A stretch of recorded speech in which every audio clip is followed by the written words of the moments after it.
Hey all, Siege here, and I think it's time to talk about the fact that for those who put the time into making a Railjack, spoilers coming for those of you that haven't, and if you haven't, and don't want to miss a pretty cool reveal scene, please click off the video right now. But you may have noticed we've been given the finger. Now personally I have all kinds of theories as to whose finger this is, but even I don't feel like there's enough there to make a confident call on it, so I'm going to forego my first thoughts with the second thing that came to mind when looking at it. Regardless who it belongs to, that's a big ass finger. I've given some thought to the whole thing too, and with the information we have at the moment at least, I'm forced to consider this thing and its larger implications moving forward. First being, well, given that I'm staring at a big ass finger, there's got to be some big ass body it once belonged to, right? So where is that? Is there more than one? Is it a race? Warframes are roughly the same size as this thing, so many of them, Warframe abilities, there or not, would be a considerable threat to deal with, don't you think? That led me to consider the sentience and how there are some who are much bigger than others. Hanhao being one example, remnants of whatever thing made its presence at the plains of Eidolon, the Eidolon. Given the huge sections of its body we've seen strewn all over the area, it's pretty safe to assume that this sentient was substantially larger than the current Eidolon iterations we see both here as well as on Jupiter. And both the sentience and this seem to want to make their presence known right now. Doesn't matter which one it is, too. If either or both end up against the Tenno in the end, did you ever see a Godzilla movie? Did you ever see how all the little people who aren't either of the kaiju end up doing? I mean, sure, one of the monsters ends up dying in the end, no doubt, but at least they had a fighting chance. It was significant to film the monster's death. You know why we didn't see them film every person's death? Because the movie would still be going to this day. Catch my drift? And I have to say, I don't see races like the Corpus or Grineer faring much better. Obviously, the Warframes are themselves like gods, but like godly insects in comparison, so it's gonna be interesting when you get right down to it. Imagine fighting a God of War style boss in Warframe at some point. It's not inconceivable when you consider the size of, say, Riven in Destiny's Last Wish raid. And given that we see one of these potential worm ships in the Duviri Paradox footage, it would definitely be something to be excited for, considering, again, it's not that hard to imagine if the fight is in fact in space, forcing us to use a combination of Warframe abilities and our Railjack. I mean, is this what raids in Warframe are set to be centered around? It does make a lot of sense, given the desire to incorporate the Railjack into the typical game loop. So, I suppose you can look at it one of two ways. Are you worried about the coming storm? Are you excited to fight the hurricane? I definitely believe sentients of incredible scale are inevitable, as they already kind of exist with the Eidolons, so this just seems like a natural progression in marrying sentient Eidolon battles and Railjack together. Essentially the new war in a nutshell. So in that regard, the finger is something I can totally wrap my mind around concerning where the story is supposedly headed. However, there is something that doesn't quite add up in all of this. If it's a decomposing, lacerated finger, much like it appears to be, what's it doing here? Is it powering the ship in some way? If you frequent this area when you're in your Railjack, you'll notice three specific behaviors. One, every time you come close, there are these etheric voices, growls, and I swear a female voice that continually says, "Listen to me." It's up to you to decide for yourself, but I've listened to it quite a few times, and it's going to be hard to convince me that's not what it says. Here, have a listen for yourself.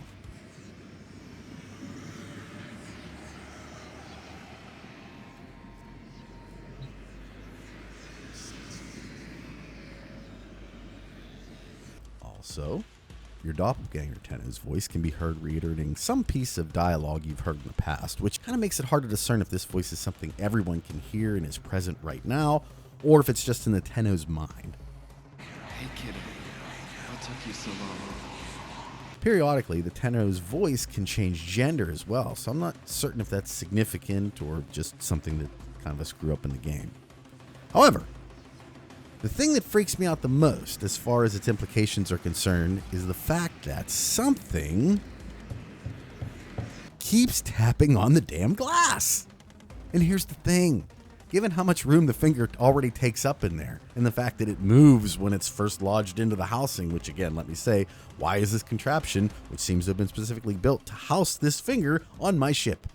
If it's necessary for operation, that means either the finger is moving and doing whatever it does for the ship on its own, or it's still connected.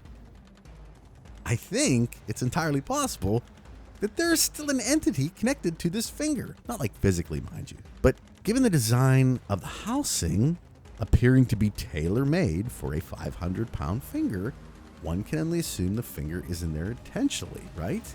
And if every railjack has one of these, who do all these fingers belong to? Seriously, of all the little curiosities hidden within the lore of Warframe, this has to be the single most intriguing one of them all. Why is this here? Why is it designed like this? And who designed it? You just don't make something like this without knowing what it will do. And if they know how to harness this power, there has to be some deeper relationship between the Orkin and whatever belongs to this. Otherwise, I have to assume a group of explorers one day came upon a field of fingers that could somehow power all their shit, and without asking the obvious question of, what are these magical fingers and how are they here? They just forego all of that thought process and start mass producing ships with finger drives in them. As I mentioned in the beginning of the video, whatever way you slice it, the implications of this thing having something to do with the operation of our railjacks are probably not that good, and it makes me wonder about aspects of the Rising Tide story Cephalon Psi talks about. There is an instance where he's remembering the last moments of his former ship and crew, seemingly poised and overly prepared to complete the final mission. I remember. Orkin outer terminus positions have fallen to the sentient armada. Our orders: behead the fleet. My crew: Sukin, Crody, Zada. There are none finer. We are family. We will stop this war in its tracks. We are the Orkin Empire's best hope.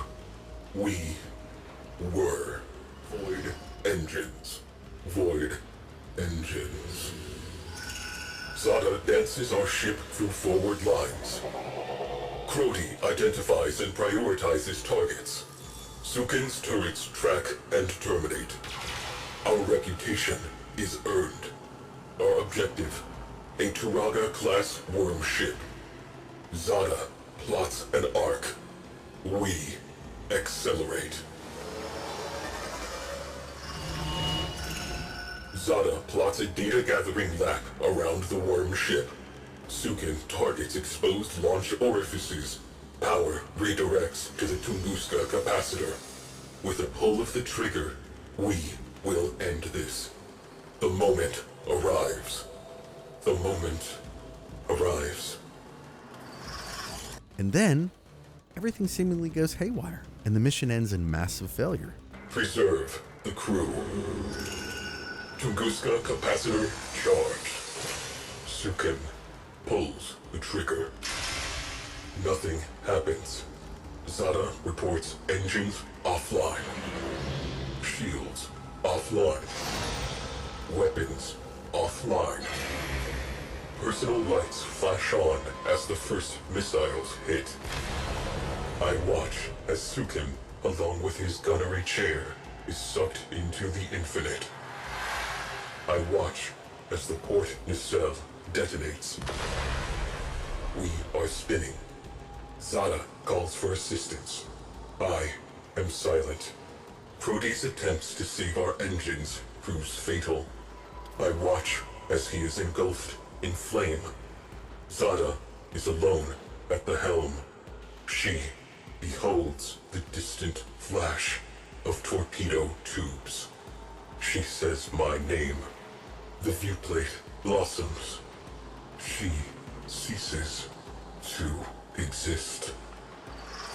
Crew: 4,890 confirmed kills. Complete the mission. Preserve the crew. 13 system-wide errors. There were no errors. There was only me following my orders. In her final moment, I think Zada knew that. Precepts. Complete the mission. Preserve the crew. To complete the mission, the crew must die. To preserve the crew is to fail the mission. The crew exists to complete the mission. Therefore, I completed the mission.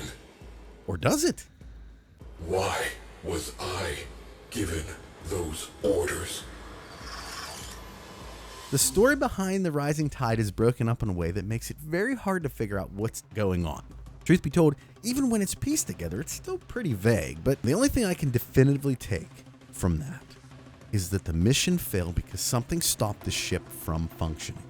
I think you can make the case that Sai was the one who did it, be it unknowingly, but the last part definitely lends itself to that. But who gave the orders? One would assume the Orkin, but this little snippet you can hear by trying to access the reliquery drive. Attempting to perceive. Cognition algorithms fail to prove a negative. Something touches me. Impossible. Makes me think that whatever this entity is may have just as much influence. Like, even Cephalon's Sai seems exacerbated by it. And if it has power and sway over the vessel, and even the ship Cephalon, what if the finger pulls itself out, say, during flight, during a mission?